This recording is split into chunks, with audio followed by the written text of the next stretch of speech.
संसद की कार्रवाई शुरू हो रही है। लोकसभा राज्यसभा दोनों सदनों की तस्वीर इस वक्त क्या है, आपको दिखाते हैं। पूर्वक कार्य हम नहीं कर पाएंगे, तो एक DIP डिजिटल इंटेलिजेंस प्लेटफॉर्म हमने स्थापित की है, जिसमें 620 संस्थाओं को हमने कोऑप्ट किया है। इसमें 570 बैंक्स, पूरे देश के प्राइवेट और पब्लिक सेक्टर बैंक्स सभी को हमने कोऑप्ट किया है।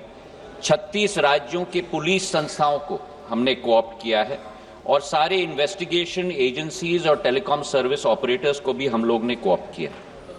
इसी के साथ आम नागरिक को भी इस युद्ध में हमने शामिल किया है। एक संचार साथी पोर्टल हम लोगों ने 16 मई 2023 को स्थापित किया था और मुझे खुशी है आपके द्वारा अध्यक्ष महोदय सदन को यह सूचित करते हुए। तो एक तरफ आपने देखा संसद की कार्यवाही अभी चल रही है, वहीं दूसरी तरफ ये तस्वीर, और ये जो तस्वीर है वो आज सुबह की तस्वीर है। संसद की कार्यवाही शुरू होने से पहले विपक्ष के सांसदों ने ये विरोध प्रदर्शन किया है। वही SIR का मुद्दा है, जिसको लेकर SIR लोकतंत्र पर प्रहार, बार बार विपक्ष की तरफ से यही आवाज बुलंद की जा रही है। और अब एक बार फिर विपक्ष का ये विरोध प्रदर्शन, जिसमें खुद सोनिया गांधी नजर आ रही हैं, विपक्ष के सांसदों का नेतृत्व करते हुए। प्रियंका गांधी भी यहां पर मौजूद हैं। अलग अलग विपक्षी दल जिनके सांसद संसद भवन परिसर में मकर द्वार पर आज सुबह विरोध प्रदर्शन करते नजर आए। लोकतंत्र पर वार SIR, यही बिहार में वोटर लिस्ट पुनरीक्षण का मुद्दा है, जिसको लेकर विपक्ष हमलावर है और सरकार की घेराबंदी कर रहा है। खबर पक्की है, उत्तर प्रदेश के मेरठ में घंटों बिजली गुल। इससे नाराज महिलाओं ने इंदिरा चौक बिजली घर पर जाकर हंगामा किया है। महिलाएं बिजली घर पहुंची, JE को पकड़ लिया। महिलाओं का कहना था जब बिजली नहीं दे सकते तो फिर चूड़ियां पहन लीजिए। जो JE है, जूनियर इंजीनियर, कहता रहा आज उसका पहला दिन है, लेकिन महिलाओं ने तो उसकी एक भी नहीं सुनी। JE किसी तरह खुद को महिलाओं के चंगुल से बचाकर तेजी से निकलने की कोशिश कर रहा था। इससे पहले महिलाओं ने बिजली घर पर जमकर नारेबाजी भी की। बिजली विभाग हाय हाय, इस किस्म के नारे थे जो महिलाएं लगा रही थी, और हर उम्र की महिलाएं थी जो पहुंची थी यहां बिजली घर पर। बुजुर्ग महिलाएं भी यहां पर पहुंची थी, आप देख रहे हैं तस्वीरों में। परेशानी हो रही है लोगों को, बिजली नहीं आ रही है, बिजली गुल है। उत्तर प्रदेश के मेरठ का यह मामला है।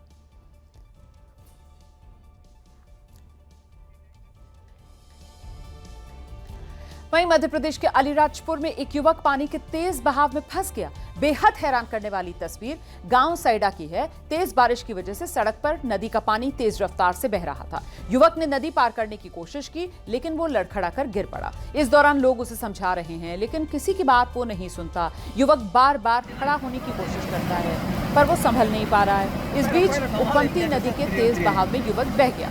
अच्छा, गनीमत ये रही कि बहते हुए किनारे तक वो पहुंचा, उसकी जान बच गई।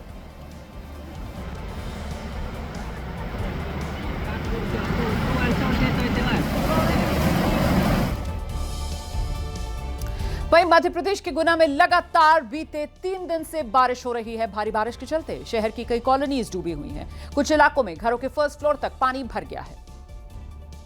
कुछ इलाकों में घरों की पहली मंजिल तक पानी भर गया है। कई जगहों पर घर पानी में समा गए हैं। मूसलाधार बारिश की वजह से लोग घरों में कैद हैं। लगातार हो रही बारिश के कारण लोगों की मदद के लिए सेना बुलाई गई है। सेना की मदद से लोगों के रेस्क्यू की तैयारी हो रही है। किसी ने गाड़ी से वीडियो बनाया तो बारिश की भयावह तस्वीर दिखी। जैसे जैसे कार आगे बढ़ रही है, सब कुछ डूबा हुआ दिखाई दे रहा है।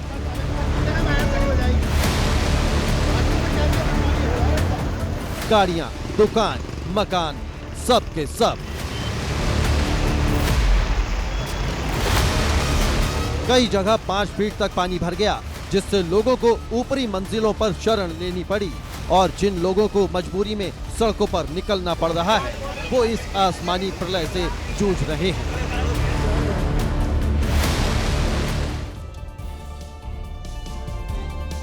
वहीं मध्य प्रदेश के रायसेन में पिछले 48 घंटे से जारी बारिश से रायसेन जिला पानी पानी है। भारी बारिश के कारण आज दूसरे दिन भी जिला भर में स्कूल, आंगनबाड़ी की छुट्टी घोषित की गई है। मौसम विभाग ने आज भी जिले में रेड अलर्ट जारी किया है। मध्य प्रदेश का रायसेन जिला, शहर में सड़क खोजना मुश्किल दिख रहा है। पानी ने सबको आगोश में ले लिया है। कमर तक पानी दिख रहा है। बाइक सवार को गली में एक एक कदम बढ़ाने के लिए हिम्मत दिखानी पड़ रही है। ड्रोन से ली गई तस्वीरों में सब कुछ डूबा डूबा दिख रहा है। रायसेन जिले के सिलवानी और बरेली तहसील में पिछले 48 घंटों से हुई भारी बारिश से निचली बस्तियों में पानी भर गया है। रायसेन की रीछन नदी ने अपना रौद्र रूप दिखाया तो शहर में हाहाकार मच गया। कलेक्टर ऑफिस परिसर तक में पानी भरा है। मौसम विभाग के मुताबिक आज भी जिले में रेड अलर्ट घोषित किया गया है। पिछले 24 घंटों में 200 mm से ज्यादा बारिश रिकॉर्ड की गई है, जिसके बाद बाड़ी के बारना डैम के सभी 8 गेट खोल दिए गए और 50,000 क्यूसेक पानी छोड़ा जा रहा है, जिससे बरेली इलाके में बारना किनारे बाढ़ के हालात पैदा हो गए हैं। बेगमगंज में बारिश से धान लगाने आए 200 से ज्यादा मजदूर फंस गए, जिन्हें कल रेस्क्यू किया गया। पूरे आमजनों से अपील है, संदेश है, आग्रह है कि चूंकि वर्षा का मौसम है और पिछले वर्षों की तुलना में वर्षा ज़्यादा हो रही है, तो इस समय किसी भी प्रकार के नदी नाले रपटे जहां पानी सड़क में ऊपर आ जाता है तो बिल्कुल जोखिम न उठाएं। समस्त विभाग, पुलिस की पूरी टीम, SDRF की टीम, हम सब लोग तैयार हैं। आवश्यकता यदि कहीं रहेगी तो लोगों की सुरक्षा के लिए सुरक्षित स्थानों पर भी पहुंचाया जाएगा जिनको चिन्हित किया गया है। इसके बावजूद रायसेन के सिलवानी में ऐसे जान जोखिम में डालकर गांव से बाहर लकड़ी पर बैठकर लोग नदी पार कर रहे हैं। रायसेन के आसपास छोटे पुल पुलियों पर पानी होने की वजह से दर्जन भर से ज्यादा गांवों का जिला मुख्यालय से संपर्क कट गया है। मध्य प्रदेश के गुना से भारी बारिश के बाद डराने वाले वीडियो सामने आ रहे हैं।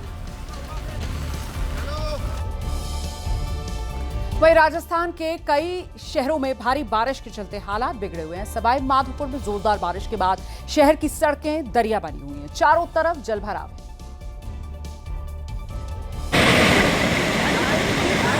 ऐसा लग रहा है जैसे सड़क और दरिया आकर मिल गए हैं।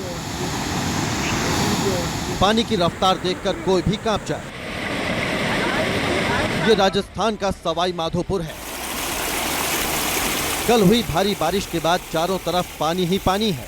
खंडार से गुजरने वाले NH 552 पर पुलिया टूट गई, जिससे सवाई माधोपुर श्योपुर रूट बंद हो गया। उसके बाद की ये तस्वीर है। पुलिस की तरफ से NH 552 पर जाने से लोगों को रोका जा रहा है। 29 जुलाई को पुलिया का निरीक्षण भी किया गया था। पुलिया मरम्मत होनी थी, उससे पहले ही टूट गई। सूरवाल बांध के ओवरफ्लो होने के चलते सवाई माधोपुर लाल सोट रोड भी बंद हो गया। वहीं सवाई माधोपुर कोटा मार्ग भी पूरी तरह से पानी से भर गया। इस रास्ते को भी प्रशासन ने बंद करने की तैयारी की है। सवाई माधोपुर शहर का लटिया नाला पूरे वेग से बह रहा है, जिससे निचले इलाकों में पानी भर गया है। प्रशासन के अधिकारी रात से ही इलाके का दौरा कर रहे हैं। लगातार 5 घंटे की बारिश ने सवाई माधोपुर शहर में पानी ही पानी कर दिया। लोग बता रहे हैं कि 50 साल बाद पानी का ऐसा तांडव देखने को मिला है।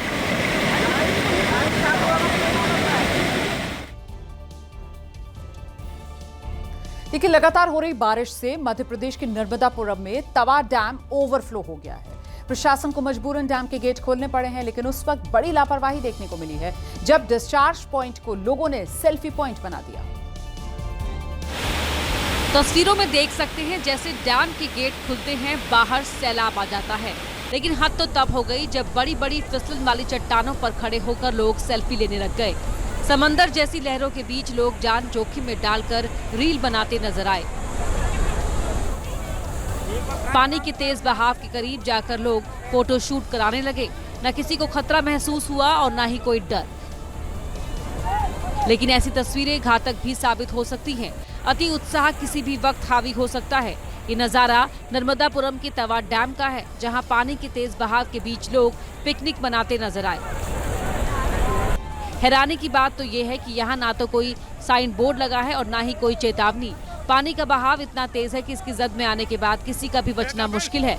बावजूद इसके यहाँ किसी भी तरह के सुरक्षा के इंतजाम नहीं दिखाई दे रहे हैं।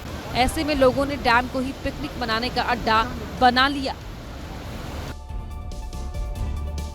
उधर विदिशा में लगातार बारिश हो रही है। इसका असर क्षेत्र की जीवन रेखा कही जाने वाली बेतवा नदी पर साफ तौर पर दिख रहा है।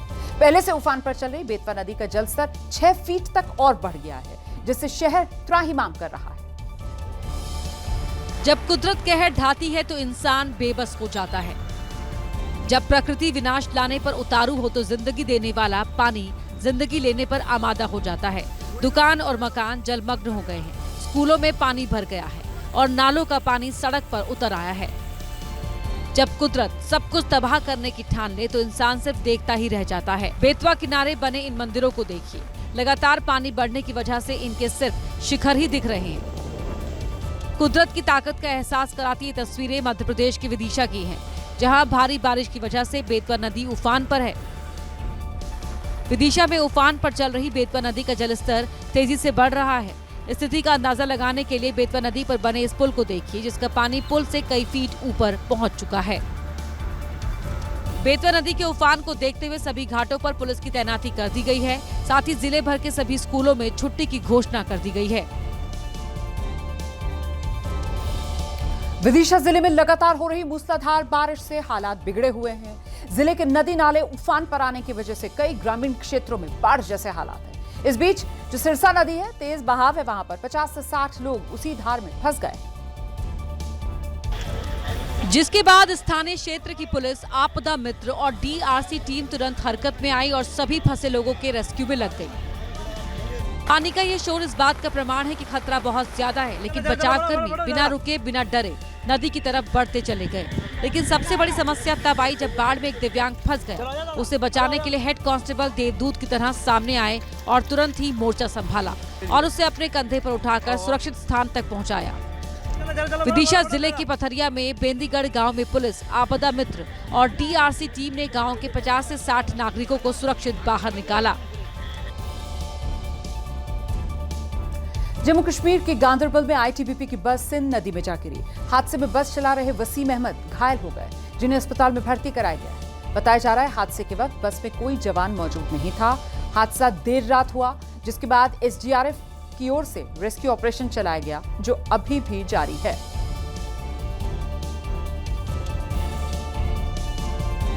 तो बस को नदी से बाहर निकालने की कोशिशें अभी भी जारी हैं। गांदरबल में ये हादसा हुआ है। मौसम भी यहां लगातार खराब बना हुआ है और ऐसे में सड़कों पर फिसलन, वजह क्या रही है इस हादसे की, ये अभी पुख्ता तौर पर साफ नहीं हो पाया है।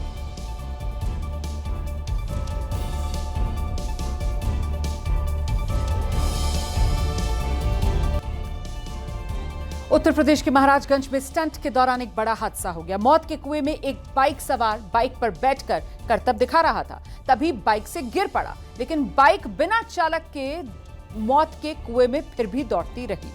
वीडियो देख रहे हैं आप, बाइक बगैर सवार के दौड़ रही है। इस घटना के बाद मौत के कुएं में मौजूद लोगों में तो हड़कंप मच गया। बाइक से गिरने के बाद करतब दिखा रहे युवक को गंभीर चोट आई है।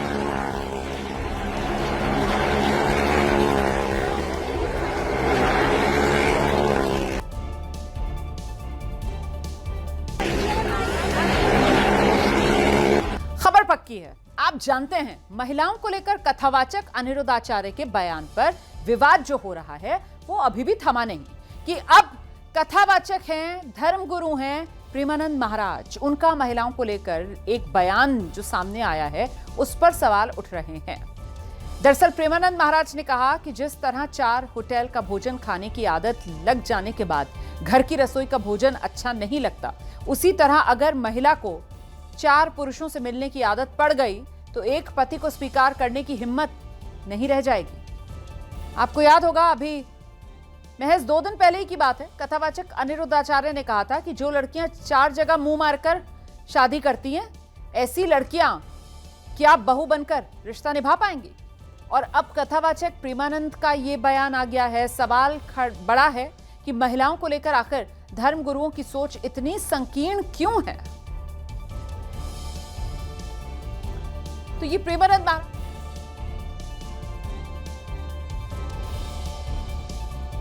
क्या बयान है, इसीलिए बयान पर बड़ा सवाल है। 4 होटल के भोजन खाने की जबान में आदत पड़ गई है तो घर की रसोई का भोजन अच्छा नहीं लगेगा। जब 4 पुरुष से मिलने की आदत पड़ गई है तो एक पति को स्वीकार करने की हिम्मत उसमें नहीं रह जाएगी। ऐसे ही जब 4 लड़कियों से व्यभिचार करता है तो वो अपनी पत्नी से संतुष्ट नहीं रहेगा। तो ये सब जो मोबाइल चल गया है, जो गंदी बातें चल गई हैं, अब आजकल बहू मिलना और या पति मिलना बड़ा मुश्किल है। 100 में कोई 2-4 कन्याएं ऐसी होंगी जो अपना पवित्र जीवन रखकर किसी पुरुष को समर्पित होती होंगी।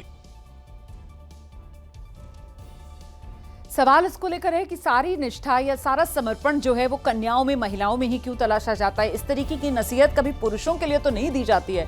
कथावाचक प्रेमानंद महाराज के ये जो विवादित बोल हैं, देखिए इसके बारे में आपको विस्तार से बताते हैं। वो कह रहे हैं कि आजकल के बच्चे बच्चियों के चरित्र जो हैं वो पवित्र नहीं है। आज के बच्चे बच्चियां कैसी पोशाक पहन रहे हैं, एक लड़के से ब्रेकअप, दूसरे से व्यवहार, फिर तीसरे से। हमें 4 होटल का भोजन खाने की आदत पड़ गई है तो घर की रसोई का भोजन अच्छा नहीं लगेगा। अगर 4 पुरुषों से मिलने की आदत पड़ गई तो एक पति को स्वीकार करने की हिम्मत नहीं रह जाएगी। 100 में से 2-4 कन्याएं होती होंगी जो समर्पित होती होंगी। तो ये बयान है प्रेमानंद महाराज जी का, और इसी को लेकर मेरे मन में तो यही बात आ रही है कि आखिरकार सारी नसीहत, सारा समर्पण महिलाओं और बच्चियों में ही ढूंढा जाए, पुरुषों के लेकर कोई नसीहत नहीं है। और ये मुंह मारना, जिस तरीके से रिश्तों को लेकर इस तरीके से हल्कापन इन बयानों के जरिए झलकता है कि कभी होटल के खाने से उसको मिला दिया जाता है, कभी मुंह मारने से उसको मिला दिया जाता है। आखिरकार धर्मगुरु और कथावाचक ये किस तरीके की नसीहत समाज को दे रहे हैं, इस पर भी विचार होना चाहिए। कथावाचक प्रेमानंद महाराज के बयान का विरोध होना शुरू हो गया है। आध्यात्मिक गुरु हैं, एक्टिविस्ट हैं वर्षा मिश्रा। प्रेमानंद महाराज के बयान पर उन्होंने सवाल उठाए हैं, सुनिए। पहली चीज़ तो ये कि आप ब्रह्मचारी हैं, आपका स्त्री के साथ कोई संगत नहीं है, तो आप जब किसी के साथ प्रैक्टिकली रह नहीं रहे हैं, आपने अपने स्त्री परिवार मतलब अपनी माता बहनें, अपना घर बहुत पहले ही छोड़ दिया है, तो आप कौन सी स्त्री के संगति में रहते हैं जो आपको ये उदाहरण देने की ज़रूरत पड़ी, या आपकी जानकारी में हुआ कि 100 में से 4 महिलाएं पवित्र है। ये बहुत ही ज़्यादा शर्मनाक है और आपको बोलते समय एक बार ज़रूर विचार करना चाहिए, और मुझे लगता है कि इसके लिए आप इस बयान के लिए स्पेशली आपको खेद भी प्रकट करना चाहिए। आगे बढ़ेंगे। उत्तर प्रदेश के गोंडा में विशाल अजगर देखे जाने से हड़कंप मचा है, लेकिन उस वक्त लोगों ने राहत की सांस ले ली जब खेत से कई फीट लंबे अजगर का रेस्क्यू कर लिया गया। वीडियो में इस विशाल भारी भरकम अजगर को देखिए। लगभग 10 फीट से ज्यादा लंबे अजगर को पकड़ने के लिए कड़ी मशक्कत करनी पड़ी। बारिश के बीच खेत में अजगर देखे जाने से ग्रामीणों के हाथ पैर फूल गए। कड़ी मशक्कत के बाद रेस्क्यू टीम ने अजगर का रेस्क्यू किया तो हाथ आते ही अजगर छटपटाने लगा और अपने लचीले शरीर से पकड़ने वाले शख्स को जकड़ लिया। मामला गोंडा के वजीरगंज का है, जहां पाठकपुरवा गांव में एक अजगर का सफल रेस्क्यू कर लिया गया। खबर लगते ही अजगर को देखने वालों की भीड़ जुट गई। लोगों ने अपने फोन के कैमरों में अजगर की तस्वीरें कैद कर ली। वहीं अब अजगर के रेस्क्यू का वीडियो सोशल मीडिया पर वायरल हो रहा है। उधर ओडिशा के मयूरभंज में दिल दहला देने वाला एक मामला सामने आया है। यहाँ एक व्यक्ति ने पहले अपनी पत्नी और सास की बेरहमी से हत्या की और उनके शव को बगीचे में ही गाड़ दिया। और किसी को शक ना हो इसलिए ऊपर केले के पेड़ लगा दिए और चुपचाप उसी घर में रहने लगा। लेकिन जब गांव वालों को कई दिन तक उसकी पत्नी और सास नहीं दिखी और घर के पीछे के हिस्से में जमीन खोदी हुई दिखी तो उन्हें शक हुआ। गांव वालों ने इसकी खबर पुलिस को दी, जिसके बाद पुलिस ने आरोपी देवाशीष से पूछताछ शुरू की। जब उसकी बातों में झोल दिखा तो जमीन में खुदाई शुरू कर दी, जहां दोनों ही महिलाओं की लाशें मिली जो 19 जुलाई से लापता थी। पुलिस ने आरोपी देवाशीष को गिरफ्तार कर लिया। आरोपी ने जुर्म कबूल करते हुए पुलिस को बताया कि 15 जुलाई को पत्थर से कुचलकर उसने अपनी पत्नी और सास की हत्या की और 10 फीट गहरा खड्डा खोदकर उन्हें दफना दिया। आरोपी ने यह भी बताया कि इस पूरी वारदात को उसने अकेले अंजाम दिया। वहीं पुलिस जांच में पता चला कि आरोपी की एक शादी पहले भी हो चुकी थी, लेकिन पहली पत्नी से उसका कानूनी विवाद चल रहा था। उधर दिल्ली के टैगोर गार्डन इलाके में बारिश के बाद दहशत से भर देने वाली तस्वीर सामने आई है। सड़क किनारे लगे बिजली के 2 पोल अचानक सड़क पर आ गिरे। इस दौरान सड़क से गुजर रही एक महिला बिजली के इस तारों में चपेट में आ गई। तस्वीरों में सड़क पर एक स्कूटर और उसके पीछे एक कार आती दिखाई दी, लेकिन ये कार जैसे ही पोल के पास पहुंची, सड़क किनारे लगे दोनों पोल टूटकर सड़क पर आ गए। हालांकि जब तक पोल सड़क पर गिरे, कार गुजर गई, लेकिन कार के पीछे आ रही स्कूटी सवार महिला पोल की चपेट में आ गई। गनीमत रही कि पोल महिला के सर पर नहीं गिरा, जिससे महिला बाल बाल बच गई और उसे मामूली चोट आई। वहीं पोल गिरते ही स्थानीय लोग दौड़कर महिला के पास पहुंचे और उसे बाहर निकाल लिया, लेकिन स्कूटी पोल के नीचे दबी रही। घटना 28 जुलाई शाम 5:30 बजे की है। वहीं बारिश के बाद मध्य प्रदेश के कई जिलों में हालात भयंकर बने हुए हैं। लोग खतरे से खेलकर रास्ते पार कर रहे हैं। इस बीच कुछ शराब प्रेमियों का एक वीडियो वायरल हो रहा है। कमर तक पानी में डूबकर ये लोग ठेके से लौट रहे हैं। पानी में डूबकर रास्ता पार करने का गम इस वजह से नहीं है क्योंकि हाथ में शराब की बोतल आ चुकी है और जब शराब मिल जाए तो फिर इसके बाद सारे दुख दर्द अपने आप खत्म हो जाते हैं। लेकिन अब इन शराब प्रेमियों का वीडियो वायरल हो गया है। अच्छी बात यह है कि इन लोगों ने अभी तक ठेले तक रास्ता बनवाने के लिए कभी कोई आवाज नहीं उठाई क्योंकि इनका मानना है कि शराब के लिए इतना तो कर ही सकते हैं। बिहार के रोहतास में उस वक्त सनसनी फैल गई जब जिले के 2 अलग अलग इलाकों में अपराधियों ने गोली मार दी, जिसमें एक युवक की मौत हो गई जबकि दूसरा घायल हो गया। पहली घटना जयपुर गांव की है और दूसरी कोपा गांव की। ये दोनों ही घटनाएं बताने के लिए काफी है कि बिहार में अपराधियों के हौसले किस कदर बढ़े हुए हैं। सोचिए, इंसान अगर अपने घर पर सेफ नहीं होगा तो कहां होगा, क्योंकि जयपुर गांव में हथियारबंद अपराधियों ने विक्रमा सिंह को उनके घर के बाहर दरवाजे पर गोली मारी, जिनकी इलाज के दौरान मौत हो गई। पुलिस अधिकारियों की तलाश कर रही है। वहीं कोपा गांव में किसान रंजीत पासवान को गोली मार दी। गोली लगने से रंजीत घायल हो गया। फिलहाल रंजीत अस्पताल में भर्ती है। रंजीत के परिजनों ने गांव के ही संतोष पांडे पर गोली मारने का आरोप लगाया है। तब जबरदस्ती उसको कौन मोटर लेकर गया, क्या किया, तो बोला कि तुम ही लेकर गए हो, संतोष पांडे। लेकिन एक ही दिन में 2 गोलीकांड की वारदातों से रोहतास में हड़कंप मचा हुआ है। लोगों में दहशत का माहौल है कि पता नहीं कब कहां से गोली चल जाए। हरियाणा की यमुनानगर में लकड़ी की तस्करी करने वालों का आतंक देखने को मिला है। गाड़ी को रोकने पर वन विभाग की टीम पर इन लोगों ने हमला बोल दिया। वन विभाग को जानकारी मिली थी कि कोट गांव से खैर तस्कर सफेद रंग की स्कॉर्पियो में खैर भरकर बेचने जा रहे हैं। जब थार में सवार वन विभाग की टीम ने उनकी गाड़ी को रोकने की कोशिश की तो उन्होंने थार को कई बार टक्कर मारी, जिसकी चपेट में रेहड़ी लगाने वाला भी आ गया। मैं वापस आ रहा था मंदिर से अपने घर के लिए, तो पीछे से 2 गाड़ी आई, एक वाइट रंग की थी, एक काले रंग की थी। उन्होंने मेरा का यहाँ टक्कर मार दी। मेरा सारा प्रसाद खिंड गया, रेडी तोड़ दीजिए, पैसे थे मेरे गले में, और वहाँ बड़े की तरफ भाग गए। वन विभाग की टीम के लगातार तस्करों का पीछा करने के बाद वो अपनी कार छोड़कर फरार हो गए, जिसे एक ट्रैक्टर की मदद से थाने तक लाया गया। मैं इसके सामने अपनी गाड़ी हटा दी आगे, तो उसने पीछे से 3 बार टक्कर मारी गाड़ी में, मेरे ऊपर चढ़ाने की कोशिश करी। वन विभाग ने लकड़ियों की तस्करी कराने वालों की पहचान कर ली है, जिनके खिलाफ जल्द ही कार्रवाई की जाएगी। वन विभाग की टीम ने गाड़ी को जब्त कर थाने में खड़ा कर दिया है। उत्तर प्रदेश के मेरठ में युवक की मामूली विवाद में गला रेतकर हत्या कर दी गई है। इसके बाद गांव में भारी तनाव को देखते हुए पुलिस बल तैनात है। मामला मेरठ के मोइनुद्दीनपुर गांव का है, जहां मृतक के परिजनों और गांव वालों ने आरोपी के घर पर धावा बोल दिया। आरोपी के घर पर तोड़फोड़ और आगजनी की कोशिश की। मौके पर मौजूद पुलिस बल ने लोगों को समझा बुझाकर मामला शांत कराया। बताया जा रहा है गांव के एक टेंट कारोबारी ने जरा सी बात पर एक युवक की धारदार हथियार से गर्दन पर हमला कर दिया, जिससे युवक की मौत हो गई। हमले में युवक का भाई भी घायल हुआ है, जिसका इलाज जारी है। घटना से लोगों में भारी आक्रोश है, तो वहीं परिवार वालों का रो रो कर बुरा हाल है।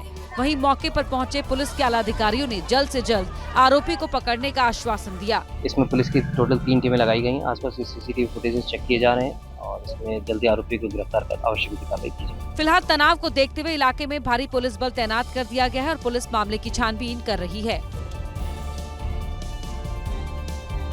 उत्तर प्रदेश में समाजवादी पार्टी की राजनीति पीडीए के इर्द गिर्द घूमती रहती है, लेकिन अब इस राजनीति में कुछ नेताओं ने बच्चों का इस्तेमाल करना शुरू कर दिया है।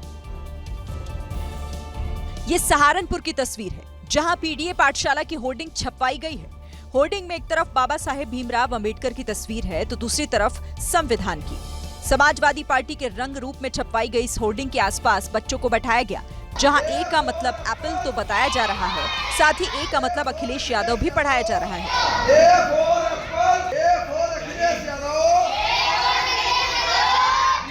ये कोई मास्टर साहब नहीं है और ना ही ये कोई स्कूल है। ये समाजवादी पार्टी के नेता फरहाद आलम का घर है और वहीं पर पीडीए पाठशाला लगाई गई है, जहां ABCD का नया मतलब तैयार किया गया।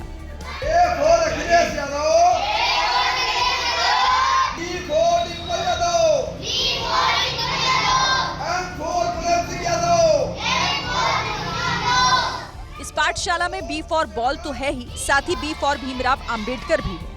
यहाँ सी फॉर कैट तो है ही, साथ में सी फॉर चौधरी चरण सिंह भी है। सरकारी स्कूलों को बंद करने के विवाद के बीच अखिलेश यादव ने खुद पीडीए पाठशाला खुलवाने की बात कही थी, लेकिन उनके नेता इस तरह की पाठशाला शुरू कर देंगे, इसका अंदाजा उन्हें भी नहीं रहा होगा।